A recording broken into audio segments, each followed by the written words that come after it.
आप देख रहे हैं दुखती रग न्यूज। सच की आदत, परिवर्तन की चाहत, सच आप तक।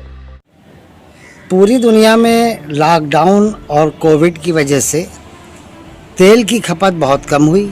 सब तरफ गाड़ियां बंद थी, ट्रांसपोर्ट बंद था, मिल फैक्ट्रियां बंद थी, रेलें बंद थी, हवाई जहाज़ बंद था। यानी हर तरफ से वो तमाम चीज़ें जिनमें तेल की खपत होती थी, पेट्रोल से चलने वाली, डीजल से चलने वाली, उन तमाम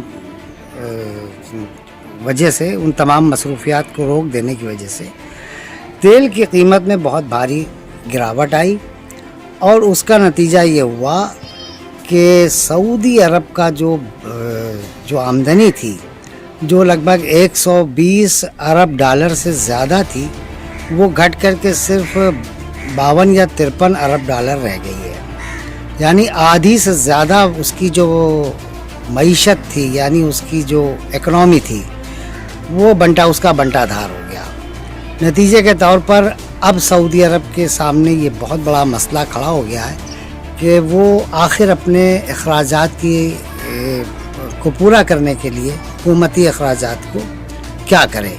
तो उसने सबसे पहले अपने जितने भी ड्रीम प्रोजेक्ट्स थे, जिसमें सबसे बड़ा प्रोजेक्ट था मक्के में हरम शरीफ की तोसी, उस मंसूबे को पूरी तरह से मुलतवी कर दिया 10-20 साल के लिए।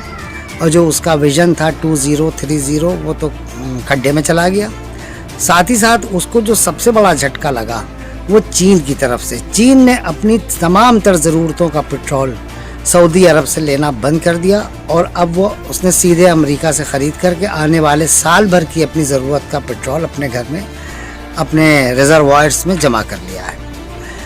उसकी वजह ये बताई जाती है कि चीन जो है, उसने सऊदी अरब ने जो भारत के साथ खड़े होकर और कश्मीरियों के मौक़िफ़ से अपना मुंह फेरा।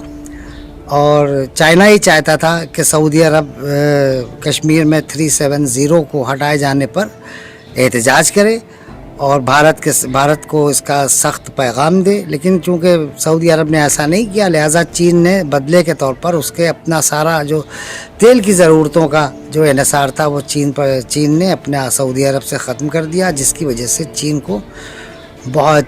ने एक तरह से सऊदी अरब को बड़ी सख्त सज़ा दी। अच्छा, इसमें ईरान ने बड़ा चीन का साथ दिया। उसने कहा कि जिस कीमत पर आपको सऊदी अरब तेल देता है, उसकी आधी कीमत पर हम आपको दे देंगे। तो इस तरह से सऊदी अरब की इकनॉमी का बंटाधार हो गया, जिसका बराह रास्त असर जो है वो वहाँ के अखराजात पर तो पड़ेगा, लेकिन उसकी जो सबसे बड़ी मार पड़ेगी वो पड़ेगी हज और उम्रा करने वाले ज़ायरीन के ऊपर।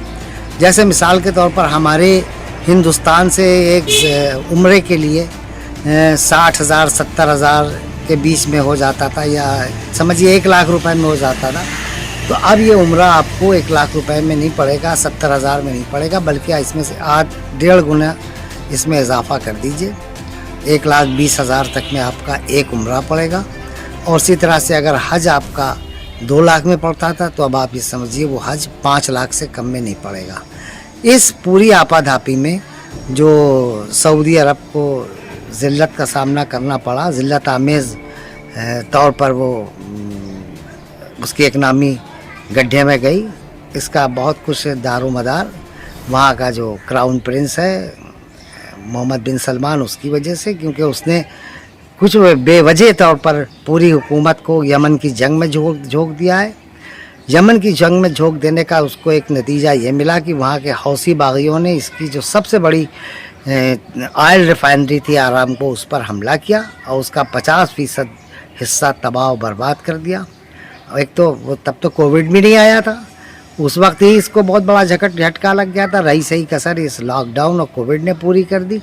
और अब सऊदी अरब का वहाँ से उस यमन के जंग से बाइज़्ज़त तौर पर फ़रार होना भी मुश्किल ही नज़र आता है। लेकिन बहरहाल ये सब बहुत बैनुल-अक़वामी मामलात हैं, इन पर तफसील से बात करने के लिए बहुत लंबा वीडियो की ज़रूरत होगी।